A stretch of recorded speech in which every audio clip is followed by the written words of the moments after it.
हरियाणा विद्यालय शिक्षा बोर्ड के 9वीं कक्षा के छात्रों का आज इंग्लिश विषय का एग्जाम था 17 फरवरी 2024 को। और इस क्वेश्चन पेपर के अंदर जितने भी एक एक नंबर वाले क्वेश्चन आए हैं उनके आंसर मैं आपको इस वीडियो के अंदर बताऊंगा। वीडियो अच्छी लगे तो लाइक करें, चैनल को सब्सक्राइब करके ऑल के बटन के ऊपर क्लिक कर ले ताकि जब नेक्स्ट वीडियो अपलोड हो तो उसका नोटिफिकेशन आपको मिल जाए। क्योंकि मैं आपको अपने चैनल पर सभी सब्जेक्ट के सैम्पल पेपर, उनके solution, previous year question paper और मोस्ट इंपॉर्टेंट क्वेश्चनों की तैयारी करवाऊंगा। जैसा कि आप देख सकते हैं 2024 का आज का क्वेश्चन पेपर है, ये 9वीं कक्षा का है और इंग्लिश विषय का है। अब क्वेश्चन देखते हैं। यहाँ से आपका क्वेश्चन पेपर स्टार्ट होता है। सबसे पहले अनसीन पैसेज आया था, इस पैसेज को पढ़ना था, समझना था और उसके बाद नीचे दिए गए क्वेश्चनों के आंसर देने थे।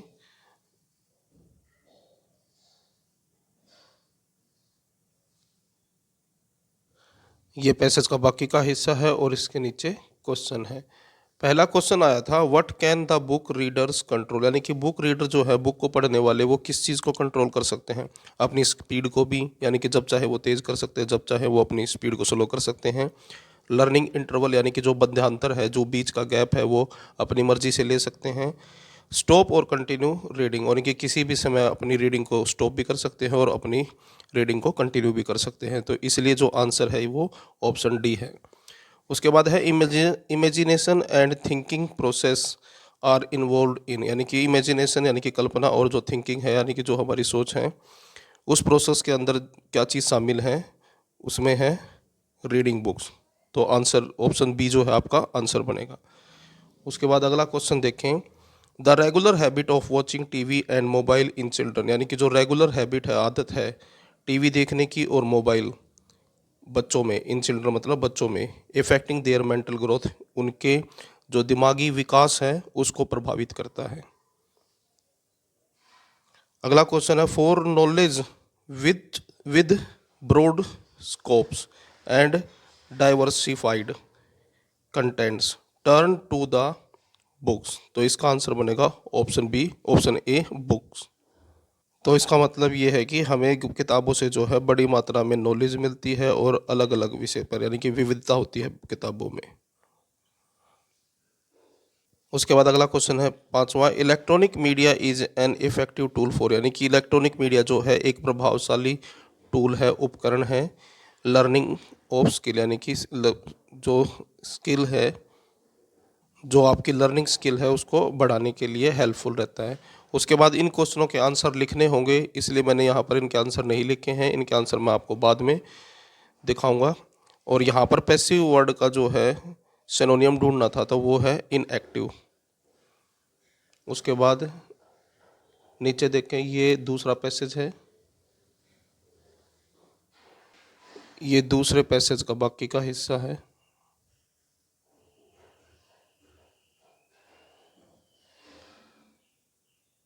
और पहला क्वेश्चन है from where have main landers descended from, यानी कि जो मुख्य लैंडर यानी कि जमींदार हैं, ज़मीनों के जो मालिक हैं, उनके वंशज कहाँ से हैं। तो आंसर आएगा तमिलनाडु एंड वेस्ट बंगाल। तो ऑप्शन डी जो है आपका आंसर होगा। उसके बाद दूसरा क्वेश्चन है which is the capital city, यानी कि कैपिटल सिटी क्या है, राजधानी क्या है अंडमान एंड निकोबार आइलैंड की। तो पोर्ट ब्लेयर, ऑप्शन बी जो है आंसर है। उसके बाद है which is the location of Andaman island, यानी कि अंडमान आइलैंड की जो लोकेशन है वो क्या है, 800 kilometre of the east coast. तो ऑप्शन बी जो है आपका आंसर है। उसके बाद अगला क्वेश्चन है for what is the national park famous, यानी कि नेशनल पार्क जो है किस चीज़ के लिए फेमस है। तो आंसर आएगा all of the above, option D. अगला क्वेश्चन है दे वर फर्स्ट कॉलोनाइज्ड, यानी कि उपनिवेश बनाया गया था। तो किसके द्वारा बनाया गया था उपनिवेश, ब्रिटिश के द्वारा। उसके बाद ये बाकी के क्वेश्चन हैं, इनके आंसर लिखने होंगे, वो मैं आपको बाद में पूरा कंप्लीट पेपर का सॉल्यूशन दिखाऊंगा, तब उसके अंदर इनके आंसर लिखे होंगे। उसके बाद है सेक्शन बी, ग्रामर के क्वेश्चन हैं। Fill in the blanks with correct option any 10, यानी कि कोई भी 10 आपको करने थे, लेकिन मैं आपको सभी 12 के आंसर बताऊंगा। The match dash in A draw, तो इसका आंसर आएगा एंडेड, ऑप्शन बी। उसके बाद अगला क्वेश्चन देखें, Sohan had not done his work, तो इसका जो चेंज वॉइस था तो इसको चेंज करना था, तो इसका आंसर बनेगा his work had not been done by Sohan. तो ऑप्शन सी जो है आपका आंसर है। उसके बाद अगला देखें, नरेशन चेंज करना था, तो he said to me I have done to gone to Delhi many times. तो इसका आंसर ऐसे बनेगा, ही सेड टू जो है टोल्ड में बदल जाएगा, कोमा इनवर्टेड कोमा हट जाएंगे, दैट लग जाएगा। ही टोल्ड मी दैट, आई है, आई जो है फर्स्ट पर्सन है, इसको ही के अनुसार बदलेंगे, तो यहाँ पर इसका ही बन जाएगा। और हैव है, ये प्रेजेंट परफेक्ट है, इसको पास्ट परफेक्ट में बदलें तो हैड बन जाएगा। और गोन टू दिल्ली मैनी टाइम्स, तो इस तरह से जो है ये आपका आंसर बनेगा option B, he told me that he had gone to Delhi many times. उसके बाद अगला देखें, a servant dash obey his master, तो मॉडल है। अब यहाँ पर रिलेशन देखें सर्वेंट का और मास्टर का है, तो मास्टर की जो है यानी कि मालिक की बातें जो है सर्वेंट को माननी ही होती हैं। तो जहाँ पर ज़रूरी हो, आवश्यक हो, वहाँ पर मस्ट का यूज किया जाता है। A servant must obey his master, तो आंसर में आ जाएगा मस्ट। उसके बाद है dash rich should help the poor, तो यहाँ पर आ जाएगा the rich should help the poor, यानी कि अमीरों को गरीबों की मदद करनी चाहिए। उसके बाद अगला देखें, I prefer tea to coffee, तो यहाँ पर टू का यूज होगा क्योंकि टू जो है टी को और कॉफ़ी को सेपरेट करेगा, यानी कि अलग अलग करने के लिए यूज़ किया जाएगा। तो जो टू है जो ये ऑप्शन डी ये आपका आंसर होगा। उसके बाद नेक्स्ट देखें, Rakesh is ill so he has not come, तो आंसर में आ जाएगा ऑप्शन सी सो। उसके बाद अगला आएगा, how many students are there in your school, तो आएगा यहाँ पर हाउ मैनी, तो ऑप्शन जो है ए आपका आंसर होगा। उसके बाद नेक्स्ट देखें, there dash 10 teacher in my school, तो यहाँ पर आंसर आएगा वर, तो ऑप्शन बी जो है आपका आंसर होगा, there were 10 teachers in our school. अगला है पंक्चुएशन वाला, तो आपको पता है जब भी सेंटेंस की शुरुआत होती है तो हमेशा कैपिटल लेटर से होती है, तो और वैसे भी ये नाम है, तो नेताजी का एन कैपिटल होगा, शॉर्ट फॉर्म में है नाम, तो एस और सी दोनों बड़े होंगे, तो ऑप्शन बी जो है आपका आंसर होगा। बोस जो है सरनेम है, तो बोस का बी जो है बड़ा होगा, और ये नहीं हो सकता क्योंकि बी छोटा है, इसमें भी बी छोटा है और इसमें ऑप्शन में नहीं। उसके बाद अगला देखें next, Anil dash speak 5 language, अब यहाँ पर एबिलिटी के बारे में बात कर रहा है, मॉडल है, तो एबिलिटी बताने के लिए मॉडल का यूज़ किया जाता है कैन का। अनिल कैन स्पीक 5 लैंग्वेजेस, यानी कि अनिल जो है 5 भाषाएं बोल सकता है, तो एबिलिटी बता रहा है, तो इसलिए एबिलिटी को हम कैन से बताते हैं। उसके बाद है the book is on the table, preposition है, तो किताब जो है टेबल पर रखी है, तो ऑन द टेबल आएगा, तो ऑप्शन डी जो है आपका आंसर होगा।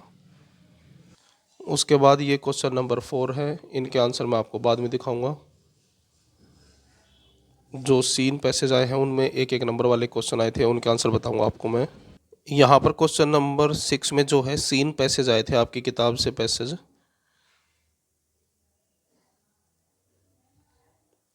पहला क्वेश्चन था what is the name of the chapter, यानी कि चैप्टर का नाम बताना था, तो इस चैप्टर का नाम था द फन दे हैड। उसके बाद अगला क्वेश्चन था व्हाट डिड मार्गी हेट मोर देन एवर, यानी कि किससे जो है बहुत ज़्यादा मार्गी नफरत करती थी, तो मार्गी हेटेड स्कूल, यानी कि स्कूल से वो नफरत करती थी। What had the mechanical teacher done, यानी कि मैकेनिकल टीचर ने क्या किया, तो मैकेनिकल टीचर जो था giving her test after test, यानी कि मार्गी को वो एक के बाद एक टेस्ट देता था। उसके बाद अगला है why had the mother shaken her hand, यानी कि उसकी जो माँ है वो अपने सिर को क्यों हिलाती है, मदर सेकन हर हेड, यानी कि मदर जो है माँ अपने सर को हिलाती है इन सोरो मतलब दुख में, सोरो का मतलब होता है दुख, यानी कि दुख से अपना सिर हिलाती हैं। और who did take the teacher apart, यानी कि टीचर को किसने अलग किया, तो काउंटी इंस्पेक्टर ने, क्योंकि ये जो है उसको टीचर को ठीक करने के लिए आया था। उसके बाद ये चॉइस में था सीन पैसेज है ये भी, जो भी आपको आसान लगे उसमें दोनों में से एक करना था। मैं दोनों के आंसर आपको बताऊंगा। तो पहला क्वेश्चन है where was the flute seller standing, यानी कि फ्लूट सेलर यानी कि बांसुरी बेचने वाला कहाँ पर खड़ा था। तो इसका आंसर जो था पैसेज के अंदर ही था, corner of the square near the hotel, यानी कि एट द कॉर्नर आपको लिखना था, एट द कॉर्नर यानी कि कोने में, स्क्वायर मतलब चौराहे के कोने में, नियर द होटल मतलब होटल के पास। उसके बाद अगला है what was he holding in his hand, यानी कि उसने अपने हाथ में क्या पकड़ा हुआ था। ही इज होल्डिंग ए पोल, यानी कि उसने अपने हाथ में एक पोल यानी कि खंबा पकड़ा हुआ था। हाउ मैनी बांसुरीज were there on the top, यानी कि कितनी बांसुरी थी टॉप पर, यानी कि वो जो पोल था, पोल के टॉप पर कितनी बांसुरी थी। 50 और 60 यानी कि 50 से 60 बांसुरीज। अगला क्वेश्चन है व्हाट वर द बांसुरीज मेड ऑफ, जो बांसुरी थी वो किससे बनी हुई थी, वो बैम्बू से बनी हुई थी यानी कि बांस की बनी थी।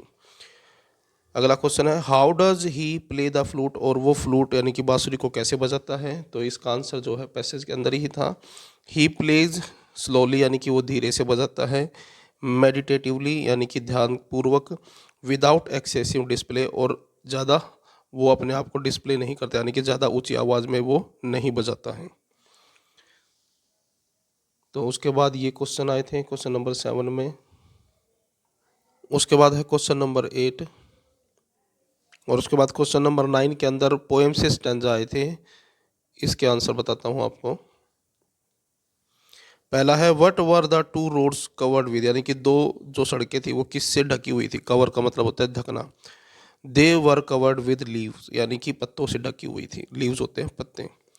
Why do the steps turn black, यानी कि जो स्टेप्स थे वो ब्लैक क्यों हो गए थे। Because he choose less travelled road, क्योंकि उसने चुना था ऐसा रोड जिसके ऊपर कम लोग गए थे, less travelled road. For what did the poet keep the first road, he keep the first road for some other day, यानी कि वो रखता है फर्स्ट पहली सड़क को किसी और दिन के लिए, यानी कि वो किसी और दिन पहली सड़क पर जाएगा। What was the poet knowing, यानी कि कवि क्या जानता था। How way lead on the way, यानी कि कैसे उसको रोड जो है आगे पहुंचाएगा। What did the poet doubt, यानी कि कवि को क्या डाउट था। He doubted if he would ever come back, की डाउट उसको डाउट था कि कभी वो वापस आ पाएगा। उसके बाद ये दूसरा स्टैंजा था इसके अंदर। इसके आंसर देखें व्हाट शुड वी रिमेंबर, यानी कि हमें क्या याद रखना चाहिए। The poet want everyone to remember, यानी कि कवि चाहता है कि हर कोई याद रखे, रिमेंबर दैट कि नो मैन आर स्ट्रेंज, कि कोई भी व्यक्ति जो है अजनबी नहीं है। And no countries are foreign, और कोई भी कंट्री जो है विदेश नहीं है। अगला क्वेश्चन देखें what are all man to us, यानी कि सभी व्यक्ति कैसे हैं हमारे लिए। ऑल मैन आर सेम, यहाँ पर आर हो रहेगा, यानी कि सभी व्यक्ति जो है वो एक जैसे हैं। Where do our brothers walk upon, यानी कि हमारे भाई जो है कहाँ पर चल रहे हैं। They walk on this earth, यानी कि वो सभी इस पृथ्वी पर चल रहे हैं। Where shall we all lie in the end, यानी कि अंत में हम सब कहाँ लेट जाएंगे। We all shall lie in the earth, यानी कि हम सभी लेटेंगे पृथ्वी पर। In the end of our life, यानी कि हमारे जीवन के अंत में, यानी कि अंत होने के बाद हम सभी पृथ्वी में समा जाएंगे। What is the name of the poem, कविता का नाम क्या है। नो मैन आर फॉरेन, ये कविता का नाम है। तो उसके बाद क्वेश्चन नंबर 10 में ये क्वेश्चन आए थे, और उसके बाद है क्वेश्चन नंबर 11 और 12। इनका कंप्लीट सॉल्यूशन भी मैं जल्दी ही अपने चैनल पर अपलोड करूंगा। वीडियो अच्छी लगे तो लाइक करें, चैनल को सब्सक्राइब करके ऑल के बटन के ऊपर क्लिक कर ले, ताकि जब नेक्स्ट वीडियो अपलोड हो तो उसका नोटिफिकेशन आपको मिल जाए।